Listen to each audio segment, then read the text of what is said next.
En ces temps d'incertitude, la crise que nous traversons prend une dimension particulière. Elle paraît surréaliste. Elle suscite l'inquiétude et ne laisse indifférent personne. Elle nous concerne tous au même titre, et personne ne jouit de privilèges particuliers face à elle. Elle nous rappelle nos limites d'être humain et notre dépendance face à des choses qui nous dépassent. Elle nous conduit inexorablement à prendre conscience de ce qui compte vraiment dans la vie. La santé, la famille, les amis, la solidarité, la paix intérieure, la foi. Le confinement et le ralentissement de notre rythme de vie, imposé par l'existence de ce virus, qui a fait subitement irruption dans notre quotidien, est l'occasion de prendre le temps de s'arrêter un instant et de s'interroger sur la question de notre raison d'être et sur celle de notre devenir. Dans ce contexte particulier, chacun est prédisposé à écouter cette voix intérieure qui nous invite à méditer sur l'essentiel.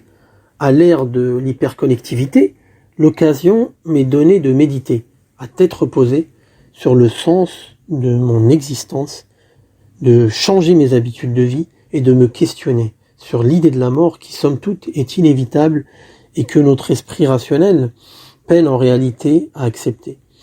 Pour la plupart des gens, la question du sens de notre vie est reléguée au plus profond de l'être pour qu'elle ne vienne pas déranger la conscience. Ce questionnement n'a pour la plupart d'entre nous aucun intérêt immédiat.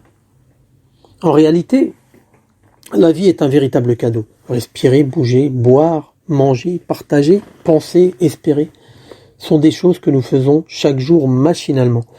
Ces actes du quotidien prennent du sens et une toute autre valeur s'ils s'inscrivent dans une perspective plus large que celle qui se limite à notre condition de simple mortel. Pour celui qui a foi en l'existence d'une entité supérieure qui oriente la marche de ce monde et de celle du cosmos, toute chose a un sens et une raison d'être. Avoir foi permet de percevoir les choses au-delà de soi-même, de prendre du recul, de lâcher prise et de garder le cap lorsque la tempête se lève et fait rage. Comment donc trouver la paix à l'intérieur de soi, trouver refuge et force au-delà de ce que peut nous offrir notre propre personne? Lorsque les autres vacillent et sont gagnés par l'incertitude, un sentiment d'impuissance et de résignation, l'expérience de la spiritualité nous permet de tenir bon, de se rattacher à quelque chose qui transcende notre condition humaine de simple créé. Y a-t-il une force qui gouverne ce monde? L'être spirituel, lui, tire son énergie au-delà de sa propre personne, ce qui lui permet de franchir les obstacles de la vie. Sa foi produit des fruits qui ont une saveur bien réelle, qui procurent réconfort et bien-être. Ce que nous jugeons comme étant irrationnel fait partie intégrante de notre vie. Croire, espérer, imaginer, entrevoir l'avenir. C'est en réalité une capacité propre à l'être humain. Chaque être humain représente un univers à part entière qui renferme ses secrets, ses particularités, ses dimensions visibles et invisibles. Rares sont ceux qui prennent conscience de la complexité qui nous caractérise et des choses que nous sommes en mesure de réaliser. Chacun jouit d'aptitudes insoupçonnées. Nous n'utilisons qu'une infime partie du potentiel dont nous disposons. Le perceptible interagit sans cesse avec l'imperceptible. Notre monde sensible interagit en permanence avec un univers qui ne peut être perçu que par l'ouïe du cœur. Malheureusement, nous cherchons le plus souvent à prémunir notre conscience de ce qui dépasse notre entendement. Le confinement, qu'impose à tout à chacun la situation très particulière que nous vivons, représente une véritable occasion d'apprendre à profiter de l'instant présent. L'opportunité aujourd'hui de prendre simplement le temps de faire les choses se présente à nous. Nous pouvons profiter de l'instant présent pour nous remettre en question, pour nous améliorer humainement, pour prendre conscience de ce que l'on possède déjà et le valoriser. Le simple fait d'exister, de pouvoir respirer, sentir, voir, écouter, sourire, s'émerveiller. C'est l'occasion de prendre de porter un regard attentif sur ma façon de vivre, sur le rythme de vie que j'ai pris l'habitude d'imposer à mon corps et à mon esprit. Y aura-t-il un avant et un après confinement ? Cela dépendra de nous et de ce que nous voulons. Si j'arrive à mettre de l'ordre dans mes pensées, à mieux connaître l'être intérieur qui est en moi et à prendre conscience du rôle que j'ai à jouer dans la société, j'aurai alors accompli un grand pas en avant. Et cet épisode de ma vie n'aura pas été vain. Il m'aura permis de grandir. Cette pandémie ne marquera pas la fin de la marche du monde, il y aura bien un après. Mais à l'heure où notre planète est devenue une poubelle à ciel ouvert, pillée et dénaturée, de tels événements nous obligent à reconsidérer nos priorités. Revenir à une forme de sobriété et de mesure qui caractérisait des sociétés moins avancées.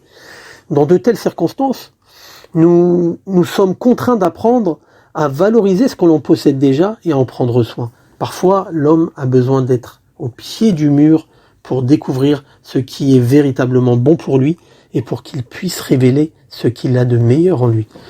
Le système monde fondé sur l'avoir est aujourd'hui ébranlé par cette pandémie. Il n'est pas à l'arrêt, mais presque. Ce qui se passe aujourd'hui nous rappelle l'équilibre fragile sur lequel il repose. Pour une cause qui dépasse les frontières géographiques, culturelles, idéologiques et économiques, l'humanité sait encore se rassembler pour faire front. N'est-ce pas sa raison d'être et la seule voie de salut ? Les moyens humains et matériels mis en œuvre pour faire face à la pandémie en sont la preuve. Nous devons saisir cette occasion en puisant au plus profond de nous ces valeurs qui peuvent encore rassembler l'humanité et qui pourront nous permettre de réinventer notre société aujourd'hui minée par l'individualisme, les inégalités, le paraître, un esprit de compétition néfaste et toutes sortes de dérives que nos sociétés modernes ont générées. C'est en dépassant une perspective limitée à notre ego que nous pourrons être à la hauteur des défis auxquels notre société doit faire face. L'homme est sur Terre pour réaliser de grandes choses, pour marquer l'histoire en fonction de ses prédispositions et de la force de ses aspirations. Faire face à une crise sanitaire d'une telle ampleur est à la fois un défi majeur à relever individuellement et collectivement, et une manière de jauger le degré des solidarités qui s'expriment dans une société. Il nous faut revenir aux valeurs universelles que chaque individu reconnaît instinctivement au plus profond de sa prime nature et de son humanité. Certaines de ces valeurs que nous avons héritées de nos ancêtres s'effritent devant nos yeux, anéanties par une immoralité devenue norme. L'éducation et l'attention que nous porterons aux jeunes générations sera le socle d'un changement qui ne peut se concevoir que sur le long terme. La destinée qui se dessine pour notre monde est conditionnée au plus haut point par les agissements des hommes et des femmes qui le peuplent. L'état de notre planète, meurtrie par la surexploitation de ses ressources naturelles, inhérente à une conception du bonheur génératrice de pollution de tout genre et de mutilations quasi irréversibles, ne laisse plus personne indifférent. Cette pandémie, quelle que soit l'ampleur de l'empreinte qu'elle laissera, n'est que de passage.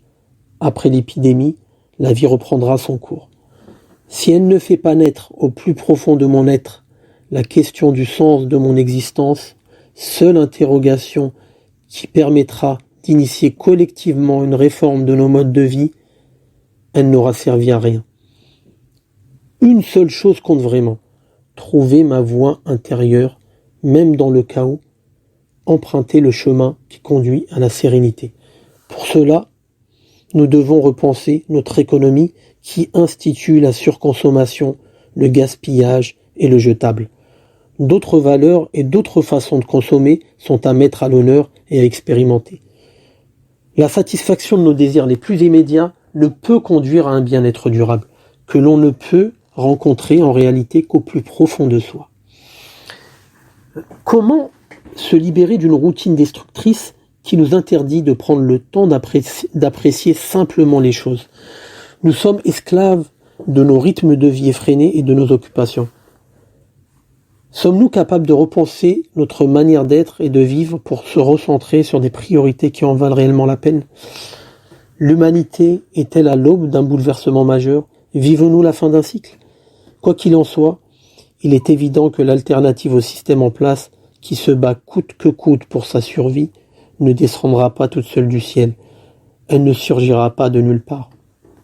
Nous devons partir de l'existant, des initiatives dans les domaines de l'écologie ou de l'économie solidaire, qui nous laissent entrevoir une lueur d'espoir dans la jungle qu'est devenu notre monde. Le monde tel que nous le connaissons aujourd'hui est confronté à une crise de valeurs. Le changement dépendra de notre capacité à agir ensemble. Les bonnes volontés qui portent les mêmes valeurs finiront par se rencontrer, j'en suis sûr. Comment devenir l'artisan du changement à mon échelle, en apportant en fonction de mes aptitudes ma pierre à l'édifice? Le changement s'opérera à différentes échelles en investissant ensemble différents champs d'action. L'harmonie du cosmos, en perpétuel mouvement et évolution, est permise par des lois qui le régissent depuis toujours. L'équilibre de notre monde, grain de poussière dans l'immensité de notre univers, est tributaire de ces lois. L'homme, par son action, n'a cessé de porter atteinte à cette harmonie propice à la vie sur Terre. L'homme est dépendant de la nature qui l'entoure. Il existe une continuité entre l'humain et son environnement naturel. L'homme, infiniment petit dans cet univers sans limite, est dépendant de la biodiversité, des écosystèmes qui font la richesse de notre habitat commun, cette belle planète dont nous ne prenons pas suffisamment soin. Cette pandémie est aussi là pour nous rappeler notre impuissance, nos limites face à ce qui nous dépasse et la fragilité de notre planète. L'esprit rationnel de l'homme cherche à apporter des réponses exclusivement matérielles et techniques au maux du monde. Les réactions face à la pandémie en sont la preuve. C'est justement une divinisation du progrès matériel qui a conduit notre monde à la crise que nous vivons. L'homme est devenu ultra dépendant de tout ce qui est matériel. Nous avons l'occasion aujourd'hui de nous défaire un instant du superflu, de ce qui est éphémère, pour revenir à une sobriété et à une simplicité qui ont autrefois été source de bien-être. Nous avons toutes les raisons de rester optimistes quant à l'avenir. De beaux jours sont devant nous et devant l'humanité, à condition que des résolutions individuelles et collectives soient prises. Il nous suffit de croire et d'agir. Deux choix se présentent à moi.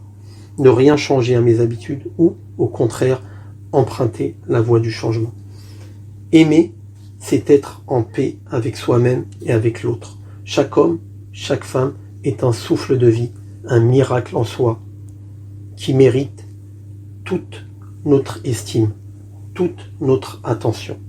Ma quête de sens, de vérité, n'aura de sens que si elle est partagée avec tous ceux qui aspirent comme moi à un monde meilleur, fraternel, fait d'amour, de compassion, de paix et d'équité.